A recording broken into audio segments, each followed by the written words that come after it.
ಎಲ್ರಿಗೂ ನಮಸ್ಕಾರ ಮತ್ತು ಆಯುಷ್ ಟಿವಿಗೆ ಸ್ವಾಗತ. ನಾನು ನಿಮ್ಮ ಡಾಕ್ಟರ್ ಶರದ್ ಕುಲಕರ್ಣಿ, ಜೀವೋತ್ತಮ ಹೆಲ್ತ್ ಆಯುರ್ವೇದ ಕೇಂದ್ರ, ಬನ್ನೇರುಘಟ್ಟ ರಸ್ತೆ, ಬೆಂಗಳೂರು. ಮೆನ್ಸ್ ಹೆಲ್ತ್ ಅಥವಾ ಪುರುಷರಲ್ಲಿ ಹೇಗೆ ಅವರ ಹೆಲ್ತನ್ನು ಇಂಪ್ರೂವ್ ಮಾಡ್ಕೋಬೋದು, ಅವರ ಸ್ಟ್ಯಾಮಿನಾನ ಹೇಗೆ ಇಂಪ್ರೂವ್ ಮಾಡ್ಕೋಬೋದು. ಎಸ್ಪೆಷಲಿ ಇತ್ತೀಚೆಗೆ ನಾವು ನೋಡ್ತಿರೋ ಹಾಗೆ ಸ್ಟ್ರೆಸ್ ಲೆವೆಲ್ಸ್ ಜಾಸ್ತಿ ಇದೆ. ಇತ್ತೀಚೆಗೆ ನಾವು ನೋಡ್ತಿರೋ ಹಾಗೆ ಸ್ಲೀಪ್ ಸೈಕಲ್ ಸರಿಯಾಗಿಲ್ಲ, ಎಕ್ಸಸೈಸ್ ಮಾಡ್ತಾ ಇಲ್ಲ. ಸೊ ಹೇಗೆ ಸರ್ ಪುರುಷರಲ್ಲಿ ಅವರ ಸ್ಟ್ಯಾಮಿನಾ ಅವರು ಮೇಂಟೈನ್ ಮಾಡ್ಬೋದು, ಎನರ್ಜಿ ಲೆವೆಲ್ಸನ್ನು ಮೇಂಟೈನ್ ಮಾಡಬಹುದು ಅಂತ ಏನಾದರೂ ನಿಮಗೆ ಪ್ರಶ್ನೆ ಇದ್ದರೆ ಇವತ್ತಿನ ಈ ಸಂಚಿಕೆಯಲ್ಲಿ ನಾನು ಈ ಪ್ರಶ್ನೆಗೆ ಉತ್ತರ ಕೊಡೋದಕ್ಕೆ ಪ್ರಯತ್ನ ಮಾಡ್ತೇನೆ. ಆಯುರ್ವೇದದ ಪ್ರಕಾರ ಪುರುಷರಲ್ಲಿ ಹೇಗೆ ಸ್ಟ್ಯಾಮಿನಾನ ಜಾಸ್ತಿ ಮಾಡಬಹುದು, ಇದು ಜನರಲ್ ಡೈಲಿ ಹ್ಯಾಬಿಟ್ಸಿಂದ ಜಾಸ್ತಿ ಮಾಡುವಂಥದ್ದು. ನಾನೇನು ನಿಮಗೆ ಯಾವುದೋ ಮೆಡಿಸಿನ್ ತೊಗೊಳ್ಳಿ ಅಥವಾ ಇದು ತೊಗೊಳ್ಳಿ ಅಂತಲ್ಲ, ಜನರಲ್ ಆಗಿ ಡೈಲಿ ಹ್ಯಾಬಿಟ್ಸನ್ನು ಹೇಗೆ ನಾವು ಆಲ್ಟರ್ ಮಾಡಬಹುದು, ಲೈಫ್ ಸ್ಟೈಲ್ ಮಾಡಿಫಿಕೇಷನ್ ಮಾಡಿಬಿಟ್ಟು ಹೇಗೆ ನಾವು ಪುರುಷರಲ್ಲಿ ಸ್ಟ್ಯಾಮಿನಾನ ಹೆಚ್ಚಿಸಬಹುದು ಅಂತ ತಿಳಿಸ್ಕೊಡ್ತೇನೆ. ಇದರಲ್ಲಿ ಮೊದಲನೇದು ಬರುವಂಥದ್ದು ಸ್ಟ್ರೆಸ್ ರಿಲೀಫ್. ಹೇಗೆ ಸರ್ ಈ ಸ್ಟ್ರೆಸ್ಸನ್ನು ಹೇಗೆ ಮ್ಯಾನೇಜ್ ಮಾಡೋದು, ಹೇಗೆ ರಿಲೀಫ್ ಮಾಡ್ಕೊಳ್ಳೋದು ಅಂತ ಹೇಳಿದರೆ ಎಕ್ಸಸೈಸ್. ಪ್ರಾಪರಾಗಿ ಪ್ರತಿನಿತ್ಯ 30 ನಿಮಿಷದಿಂದ 45 ನಿಮಿಷದವರೆಗೂ ಎಕ್ಸಸೈಸ್ ಮಾಡುವಂಥದ್ದು. ಅದು ವಾಕಿಂಗ್ ಆಗಿರಬಹುದು, ಜಾಗಿಂಗ್ ಆಗಿರಬಹುದು. ಪ್ರಾಣಾಯಾಮ ತುಂಬ ಇಂಪಾರ್ಟೆಂಟು, ಪ್ರಾಣಾಯಾಮ ಮಾಡಲೇಬೇಕು. ಅದರಲ್ಲಿ ನಾಡಿ ಶೋಧನ ಪ್ರಾಣಾಯಾಮ ಇರ್ಬೋದು ಅಥವಾ ನಮ್ಮ ಕಪಾಲಭಾತಿ ಪ್ರಾಣಾಯಾಮ ಇರ್ಬೋದು, ಇದನ್ನು ಕಂಪಲ್ಸರಿ ಮಾಡುವಂಥದ್ದು. ಭ್ರಾಮರಿ ಪ್ರಾಣಾಯಾಮ ತುಂಬ ಇಂಪಾರ್ಟೆಂಟು. ಸೊ ಈ ಪ್ರಾಣಾಯಾಮದ ಸೆಗ್ಮೆಂಟ್ ಏನಿದೆ ಇದನ್ನು ಒಂದು 5 ರಿಂದ 10 ನಿಮಿಷ ನಾವು ಮಾಡಿ, ಮತ್ತು ಬೇರೆ ಏನೇನು ಎಕ್ಸಸೈಸ್ ಇದೆ, ಸ್ವಿಮ್ಮಿಂಗ್ ಇರ್ಬೋದು ಅಥವಾ ಡ್ಯಾನ್ಸ್ ಇರ್ಬೋದು, ಇದೆಲ್ಲ ಕೂಡ ಅವ್ರು ಖಂಡಿತವಾಗ್ಲೂ ಮಾಡ್ಬೋದು. ಏನು ಸರ್ ಜಿಮ್ಮಿಗೆ ಹೋಗಬಾರ್ದಾ? ಖಂಡಿತವಾಗ್ಲೂ ಹೋಗ್ಬೋದು. ಲೈಟಾಗಿ ಎಕ್ಸಸೈಸ್ ಮಾಡೋದಾದರೆ ಜಿಮ್ಮಿಗೆ ಖಂಡಿತವಾಗ್ಲೂ ಹೋಗ್ಬೋದು. ಅದೇ ರೀತಿ ಯೋಗ ಆಸನಗಳನ್ನು ಮಾಡ್ಬೋದು. ಇದರಿಂದ ನಮ್ಮ ಓವರಾಲ್ ಸ್ಟ್ರೆಸ್ ಏನಿದೆ ಅದು ಕಂಟ್ರೋಲಲ್ಲಿರುತ್ತೆ, ಪ್ಲಸ್ ಓವರಾಲ್ ಹೆಲ್ತ್ ಕೂಡ ಇಂಪ್ರೂವ್ಮೆಂಟ್ ಆಗಲಿಕ್ಕೆ ಶುರು ಆಗುತ್ತೆ. ಇದು ಮೊದಲನೇದು. ಎರಡನೇದೇನಪ್ಪ ಅಂತ ಹೇಳಿದರೆ ಡಯಟ್. ಹೇಗೆ ಸರ್ ಡೈಲಿ ರೂಟೀನ್, ಡೈಲಿ ಹ್ಯಾಬಿಟ್ಸಲ್ಲಿ ಏನು ತಿನ್ನಬೇಕು ನಾವು ಅಂತ ಹೇಳೋದಕ್ಕಿಂತ ಏನೆಲ್ಲ ತಿನ್ನಬಾರ್ದು ಅಂತ ಫಸ್ಟ್ ಹೇಳ್ತೀನಿ ನಾನು. ತುಂಬ ತೀಕ್ಷ್ಣವಾದಂಥ ಆಹಾರ, ಡೀಪ್ ಫ್ರೈಡ್ ಫುಡ್ಸ್ ಇರ್ಬೋದು ಅಥವಾ ತುಂಬ ಖಾರ ಇರುವಂಥ ಫುಡ್ಸ್ ಇರ್ಬೋದು, ಇದನ್ನು ನಾವು ಅವಾಯ್ಡ್ ಮಾಡಬೇಕು ಆದಷ್ಟು. ಇದರಿಂದ ಓವರಾಲ್ ಸ್ಟ್ಯಾಮಿನಾ ಏನಿದೆ ಅದು ಕಡಿಮೆ ಆಗುತ್ತೆ. ಅದಲ್ಲದೆ ಏನು ತಿನ್ನಬೇಕು, ಕನ್ಸ್ಯೂಮ್ ಏನು ಮಾಡಬೇಕು ಸರ್ ಅಂತ ಹೇಳಿದರೆ, ಅತ್ಯುತ್ತಮವಾದಂಥ ಆಹಾರಗಳಲ್ಲಿ ಹಾಲು ಬರುತ್ತೆ ಫಸ್ಟು. ಇಲ್ಲ ಸರ್ ನನಗೆ ಹಾಲು ಆಗಲ್ಲ, ಅಲರ್ಜಿ ಇದೆ ಅಂತ ಹೇಳಿದರೆ ಅವ್ರಿಗೆ ಬೇರೆದು ಕೂಡ ನಾನು ಹೇಳ್ತೀನಿ. ಬಟ್ ಉತ್ತಮವಾದಂಥ ಆಹಾರಗಳಲ್ಲಿ ಹಾಲು ಬರುತ್ತೆ, ಆ್ಯಂಡ್ ತುಪ್ಪ ಬರುತ್ತೆ, ಜೇನುತುಪ್ಪ ಬರುತ್ತೆ, ಆ್ಯಂಡ್ ನೀರು ಬರುತ್ತೆ. ಇದು 4 ಕೂಡ ರಸಾಯನ ಸೆಗ್ಮೆಂಟಲ್ಲಿ ಬರುವಂಥದ್ದು. ಸೊ ತುಂಬ ಒಳ್ಳೆಯದು ಆರೋಗ್ಯಕ್ಕೆ. ಇದರಿಂದ ಓವರಾಲ್ ಪುರುಷರಲ್ಲಿ ಫರ್ಟಿಲಿಟಿ ಕೂಡ ಇಂಪ್ರೂವ್ಮೆಂಟ್ ಆಗುತ್ತೆ. ಹೇಗೆ ಸರ್ ಕನ್ಸಂಪ್ಷನ್ ಮಾಡ್ಬೋದು ಅಂತ ಹೇಳಿದರೆ, ಪ್ರತಿನಿತ್ಯ ರಾತ್ರಿ ಮಲಗೋಕ್ಕಿಂತ ಮುಂಚೆ 1 ಗ್ಲಾಸ್ ಹಾಲನ್ನು ಸೇವನೆ ಮಾಡುವಂಥದ್ದು. ಬೇಕಿತ್ತು ಅಂತ ಹೇಳಿದರೆ ಅದರಲ್ಲಿ ಅಶ್ವಗಂಧ ಪೌಡ್ರನ್ನ ಆ್ಯಡ್ ಮಾಡ್ಬೋದು, ಅಥವಾ ಅಶ್ವಗಂಧ ಪೌಡ್ರನ್ನು ಸುಮ್ಮನೆ ಜೇನುತುಪ್ಪದ ಜೊತೆ ತೊಗೊಂಡ್ಬಿಟ್ಟು ಆಮೇಲೆ ಒಂದು ಅರ್ಧ ಗಂಟೆ ಬಿಟ್ಟು ಹಾಲನ್ನು ಸೇವನೆ ಮಾಡಬಹುದು. ಇನ್ನು ಜೇನುತುಪ್ಪವನ್ನು ಸೇವನೆ ಮಾಡೋದಕ್ಕೆ ಫ್ರೂಟ್ಸ್ ಜೊತೆ ಸೇವನೆ ಮಾಡುವಂಥದ್ದು. ನೀವು ಬಾಳೆಹಣ್ಣು ಇರ್ಬೋದು ಅಥವಾ ಪಪ್ಪಾಯ ಇರ್ಬೋದು ಅಥವಾ ಆ್ಯಪಲ್ ಇರ್ಬೋದು, ಇದ್ರ ಜೊತೆ ನೀವು ಜೇನುತುಪ್ಪವನ್ನು ಸೇವನೆ ಮಾಡ್ಬೋದು. ಇದು ಒಳ್ಳೆಯದು. ಸಂಜೆ ಟೈಮಲ್ಲಿ ಯೂಶ್ವಲಿ 4 ಗಂಟೆ 3 ಗಂಟೆ ಒಳಗಡೆ ಸೇವನೆ ಮಾಡುವಂಥದ್ದು.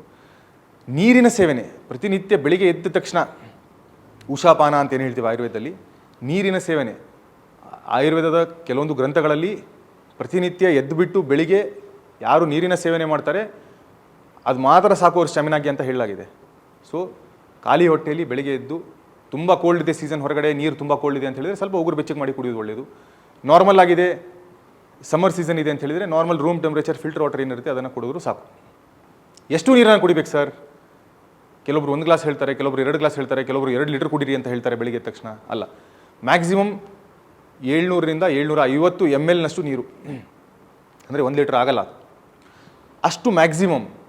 ಸರ್ ಒಂದೇ ಸರಿ ಅಷ್ಟು ನಾವು ಸೇವನೆ ಮಾಡಬೇಕಾ? ಅಲ್ಲ. ನೀವು ಬೆಳಿಗ್ಗೆ ಎದ್ದ ತಕ್ಷಣ ಖಾಲಿ ಹೊಟ್ಟೆಯಲ್ಲಿ ಬ್ರಷ್ ಮಾಡಿದ ತಕ್ಷಣ 1 ಗ್ಲಾಸು, ಅಂದರೆ ಒಂದು 200 ರಿಂದ 250 ml ಇರುತ್ತೆ, ಅಥವಾ 1.5-2 ಗ್ಲಾಸು ಒಂದು ವಾರ ಆದಮೇಲೆ, ಇನ್ನೊಂದು ಸ್ವಲ್ಪ ದಿವಸ ಆದಮೇಲೆ 2-2.5 ಗ್ಲಾಸು, ಇಷ್ಟು ಸೇವನೆ ಮಾಡಿದ್ರು ಕೂಡ ಸಾಕು, ನಿಮಗೆ ರಿಸಲ್ಟ್ ಸಿಗುತ್ತೆ. ಇದರಿಂದ ಜಸ್ಟ್ ನಮ್ಮ ಗಟ್ ಕ್ಲೆನ್ಸಿಂಗ್ ಆಗೋದಾಗಲಿ ಅಥವಾ ನಮ್ಮ ಯೂರಿನರಿ ಸಿಸ್ಟಮ್ ಕ್ಲೆನ್ಸಿಂಗ್ ಆಗೋದು ಅಷ್ಟೇ ಅಲ್ಲ, ಇದರಿಂದ ಓವರಾಲ್ ಸ್ಟ್ಯಾಮಿನಾ ಕೂಡ ಇಂಪ್ರೂವ್ಮೆಂಟ್ ಆಗುತ್ತೆ. ಯಾಕೆಂದರೆ ಎಷ್ಟೊಂದು ಕಲ್ಮಶಗಳನ್ನು ನಾವು ಈ ರೀತಿ ನೀರು ಕುಡಿಯೋದ್ರಿಂದ ಫ್ಲಶ್ ಆಗಿ ಹೋಗುತ್ತೆ, ಫ್ರೀ ರ್ಯಾಡಿಕಲ್ಸ್ಗಳೆಲ್ಲ ಫ್ಲಶ್ ಆಗಿ ಹೋಗುತ್ತೆ. ಸೊ ಇದರಿಂದ ಓವರಾಲ್ ಪುರುಷರ ಹೆಲ್ತ್ ಏನಿದೆ, ಸ್ತ್ರೀಯರು ಕೂಡ ಇದನ್ನ ಫಾಲೋ ಮಾಡ್ಬೋದು ಖಂಡಿತವಾಗ್ಲೂ. ಆ್ಯಂಡ್ ಓವರಾಲ್ ಫರ್ಟಿಲಿಟಿ ಏನಿದೆ ಅದು ಕೂಡ ಇಂಪ್ರೂವ್ಮೆಂಟ್ ಆಗುತ್ತೆ. ಇನ್ನು ಲಾಸ್ಟಲ್ಲಿ ಏನಪ್ಪ ಒಂದು ಡಯಟಲ್ಲಿ ಅಂತ ಹೇಳಿದರೆ, ಅಶ್ವಗಂಧದ ಸೇವನೆ ಮಾಡ್ತಾ ಇರಬಹುದು. ಪೌಡರ್ ರೂಪದಲ್ಲಿ ಅಥವಾ ತುಂಬ ಮೆಡಿಸಿನ್ ರೂಪದಲ್ಲಿ ಸಿಗುತ್ತೆ. ಅದು ಡೆಫಿನೆಟ್ಲಿ ಅದಕ್ಕೆಲ್ಲ ಪ್ರಿಸ್ಕ್ರಿಪ್ಷನ್ ಬೇಕಾಗುತ್ತೆ. ಬಟ್ ಪೌಡರ್ ರೂಪದಲ್ಲಿ ಇರುವಂಥದ್ದು ನಾವು ಫುಡ್ ಆಗಿ ಕೂಡ ಸೇವನೆ ಮಾಡ್ಬೋದು. ಅದನ್ನು ಹಾಲು ಜೊತೆ ಆಗಲಿ ಅಥವಾ ಅದನ್ನು ಜೇನುತುಪ್ಪದ ಜೊತೆ ಆಗಲಿ ಅಥವಾ ಜಸ್ಟ್ ಪೌಡರ್ನ ತಿನ್ನೋದಾಗಲಿ, ಆ ರೀತಿಯೂ ಕೂಡ ನಾವು ಸೇವನೆ ಮಾಡ್ಬೋದು. ಇದಿಷ್ಟು ಮಾಡ್ತಾ ಇದ್ದರೆ ಡಯಟ್ ಸೆಗ್ಮೆಂಟಲ್ಲಿ ಪುರುಷರ ಸ್ಟ್ಯಾಮಿನಾ ಏನಿದೆ ಅದು ತುಂಬ ಚೆನ್ನಾಗಿರುತ್ತೆ. ಅದೇ ರೀತಿ ಮದ್ಯಪಾನ ಮತ್ತು ಧೂಮ್ರಪಾನ ಇತ್ತು ಅಂತ ಹೇಳಿದರೆ ಅದನ್ನು ಆದಷ್ಟು ಬೇಗ ಕಟ್ ಡೌನ್ ಮಾಡಿ ಕಂಪ್ಲೀಟಾಗಿ ಕ್ವಿಟ್ ಮಾಡೋದ್ರಿಂದ ಪುರುಷರಲ್ಲಿ ಸ್ಟಾಮಿನಾ ತುಂಬ ಚೆನ್ನಾಗಾಗುತ್ತೆ. ಅದೇ ರೀತಿ ಫರ್ಟಿಲಿಟಿ ಕೂಡ ಇಂಪ್ರೂವ್ಮೆಂಟ್ ಆಗುತ್ತೆ. ಕೊನೆಯದಾಗಿ ಸ್ಲೀಪ್ ಪ್ಯಾಟರ್ನ್, ನಿದ್ರೆ. ಇದೆಲ್ಲ ಮಾಡಿಬಿಟ್ಟು ಸರ್ ಈ ರಿಸಲ್ಟ್ ಬರ್ತಾ ಇಲ್ಲ, ನನಗಿನ್ನೂ ಸುಸ್ತಾಗ್ತಾ ಇದೆ, ಸ್ಟಾಮಿನಾ ಇಲ್ಲ ಅಂತ ಹೇಳುವವರು, ನಿದ್ರೆ ಕರೆಕ್ಟಾಗಿ ಗುಡ್ ನೈಟ್ ಸ್ಲೀಪ್ ಯಾರು ಮಾಡ್ತಾ ಇಲ್ಲ, ಅಂದರೆ ರಾತ್ರಿ ಹೊತ್ತಿನಲ್ಲಿ ಕರೆಕ್ಟಾಗಿ ನಿದ್ರೆ ಯಾರು ಮಾಡ್ತಾ ಇರಲ್ಲ, ಅವರಲ್ಲಿ ಸ್ಟಾಮಿನಾ ಕೊರತೆ ಬಂದೇ ಬರುತ್ತೆ. ಯಾಕೆ ಅಂತ ಹೇಳಿದರೆ ಅಲ್ಲಿ ಕಂಪ್ಲೀಟಾಗಿ ಸರ್ಕ್ಯಾಡಿಯನ್ ರಿದಮ್ ಆಲ್ಟರ್ ಆಗೋದ್ರಿಂದ, ಅವರ ಬ್ಲಡ್ ಪ್ರೆಷರ್ ಆಲ್ಟರ್ ಆಗೋದ್ರಿಂದ ಅವರ ಸ್ಟಾಮಿನಾ ಏನಿದೆ ಅದು ಕಡಿಮೆ ಆಗುತ್ತೆ ಅಥವಾ ಕಡಿಮೆ ಆಗ್ತಾ ಹೋಗುತ್ತೆ. ಸೊ ರಾತ್ರಿ ಹೊತ್ತು 10-10:30 ಅಷ್ಟೊತ್ತಿಗೆ ಯಾವುದೇ ಕಮಿಟ್ಮೆಂಟ್ಸ್ ಇಲ್ಲ, ಕೆಲಸ ಇಲ್ಲ ಸರ್ ನೈಟ್ ಶಿಫ್ಟ್ ಇದೆ ಅಂತ ಹೇಳೋರು, ನಾವು ಬೇರೆ ಏನೋ ಅವರಿಗೆ ಆಲ್ಟರ್ನೇಟ್ ವ್ಯವಸ್ಥೆ ಮಾಡಬೇಕಾಗುತ್ತೆ.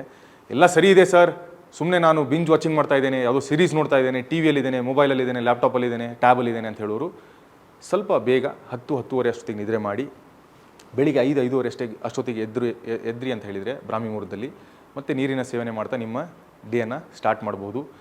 ಇನ್ನು ತುಂಬ ಜನ ಪ್ರಶ್ನೆ ಕೇಳ್ತಾರೆ, ಸರ್ ಸ್ಟಾಮಿನಾಗೆ ಶಿಲಾಜಿತ್ ನಾವು ಯೂಸ್ ಮಾಡಬಹುದಾ ಅಂತ. ಖಂಡಿತವಾಗ್ಲೂ ಯೂಸ್ ಮಾಡ್ಬೋದು, ಆದರೆ ಒಂದು ಆಯುರ್ವೇದ ಡಾಕ್ಟರ್ ಯಾರು ಇರ್ತಾರೆ ಅವರ ಒಂದು ಪ್ರಿಸ್ಕ್ರಿಪ್ಷನ್ ಮೇರೆಗೆ ನೀವು ಅದನ್ನು ಯೂಸ್ ಮಾಡುವಂಥದ್ದು. ಸುಮ್ಮನೆ ಹೋಗ್ಬಿಟ್ಟು ಒಂದು ಚಾಕ್ಲೇಟ್ ತೊಗೊಂಡಂಗೆ ಅದನ್ನ ತೊಗೊಂಡು ತಿನ್ನೋದು ಅಷ್ಟೊಂದು ಒಳ್ಳೆಯದಲ್ಲ. ಇವಾಗ ಹಲವಾರು ರೀತಿಗಳ ಒಂದು ಗಮ್ಮೀಸ್ ಬಂದಿದೆ ಅಥವಾ ಚಾಕ್ಲೇಟ್ಸ್ಗಳು ಬಂದಿದೆ, ಇಲ್ಲ ಅಂತಲ್ಲ. ಆದರೆ ಶಿಲಾಜಿತ್ ಆಗಲಿ ಅಥವಾ ಬೇರೆ ಮೆಡಿಸಿನಲ್ ಸಪ್ಲಿಮೆಂಟ್ಸ್ ಏನಿದೆ ಅದನ್ನು ಸೇವನೆ ಮಾಡೋಕ್ಕಿಂತ ಮುಂಚೆ ನಮ್ಮ ಡಯಟ್, ನಮ್ಮ ಸ್ಲೀಪ್, ನಮ್ಮ ಎಕ್ಸಸೈಸ್ ಪ್ಯಾಟರ್ನ್, ನಮ್ಮ ಸ್ಟ್ರೆಸ್ ರಿಲೀಫ್ ಮಾಡೋದು ತುಂಬ ಒಳ್ಳೆಯದು. ಇದನ್ನು ನಾವು ಕರೆಕ್ಟಾಗಿ ಫಾಲೋ ಮಾಡಿದ್ವಿ ಅಥವಾ ಡಿಜಿಟಲ್ ಡಿಟಾಕ್ಸನ್ನು ಕರೆಕ್ಟಾಗಿ ಫಾಲೋ ಮಾಡಿದ್ವಿ ಅಂತ ಹೇಳಿದರೆ ಬಹುಶಃ ನಮಗೆ ಸಪ್ಲಿಮೆಂಟ್ಸ್ಗಳ ಅವಶ್ಯಕತೆ ಬೀಳಲ್ಲ, ಮೆಡಿಸಿನ್ಸ್ಗಳ ಅವಶ್ಯಕತೆ ಅಂತೂ ಬೀಳೋದೇ ಇಲ್ಲ. ಸೊ ಅದಕ್ಕೆ ನಾವು ಸಿಂಪಲ್ಲಾಗಿ ಈ ರೀತಿಯಾದಂಥ ನ್ಯಾಚುರಲ್ ಹ್ಯಾಬಿಟ್ಸನ್ನು ನಾವು ಫಾಲೋ ಮಾಡಿದರೆ ತುಂಬ ಒಳ್ಳೆಯದು ಅಂತ ಹೇಳ್ತಾ ಈ ವಿಡಿಯೋನ ಮುಗಿಸ್ತಾ ಇದ್ದೇನೆ. ಮುಂಬರುವ ಸಂಚಿಕೆಗಳಲ್ಲಿ ಮತ್ತೊಂದಿಷ್ಟು ಆರೋಗ್ಯಕ್ಕೆ ಸಂಬಂಧಪಟ್ಟಂಥ ಸಲಹೆಗಳನ್ನು ತೊಗೊಂಡ್ಬಂದುಬಿಟ್ಟು ನಿಮ್ಮ ಮುಂದೆ ಬರ್ತೇನೆ. ಅಲ್ಲಿವರೆಗೂ ಎಲ್ಲರೂ ನಗ್ತಾ ಇರಿ ಮತ್ತು ಸ್ವಸ್ಥರಾಗಿರಿ. ನಮಸ್ಕಾರ.